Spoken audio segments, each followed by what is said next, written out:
Hey guys, welcome back to my channel. Today we're talking about the online registration for the Gauteng South African online system where we can register our kids for grade 1 and grade 8. I managed to use both platforms.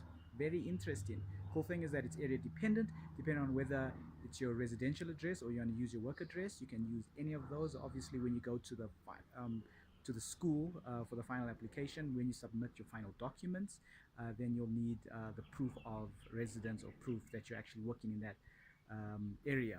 So far there's been a few hiccups. I found that when I was trying to apply for my one child to go into high school, he's got a sibling there, and because we've moved a little bit further, so it doesn't exactly qualify us when we choose the area option to go to that school. But because we've got a sibling who's going there, obviously when we are living closer to the school, we qualified for that area. Now we don't, so we use the sibling option. The sibling option doesn't work very well unless you've used it before. What it means is actually going in and out of the app. You put in your siblings' details, and then it gives you a weird error continuously. I think they never problem check this website, but at least we know that it's something that you can go around on.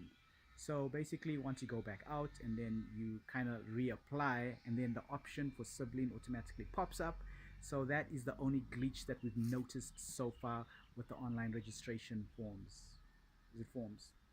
And in terms of this whole online registration thing, I think it's been very interesting. Now, instead of having super long queues at the actual schools, guess where the queues are? Today I went to the internet cafe to make photocopies, and for sure people were registering one at the internet cafe. For me, I think it's very unsecure because you're putting in some personal details, and I'll tell you, it was chock-a-block full. You put in your ID number, you put in your child's ID number. So I personally wouldn't do it. What I personally did is, I'm blessed to have a computer at home, is that I did everything at home. So all the problems I encountered, I managed to fix them. In fact, the other problem that there was actually is that they said they were going to open at 8 o'clock in the morning. I waited until 8. Computer was on, the modem was on, and it wasn't live. It wasn't live. And they said it's going to be live soon. So I waited and waited, and nothing happened. But eventually it did come online, and it eventually did work. And as I said, with that small little problem, but it's a little bit not cool, because you wait until 8 o'clock, you hope to be the first one, and you find that it's not working. So things to expect for next year is, even though they say they're going to open at 8 o'clock, just give it another 5-10 minutes, and then it's going to be running after that, so you're not wasting your time.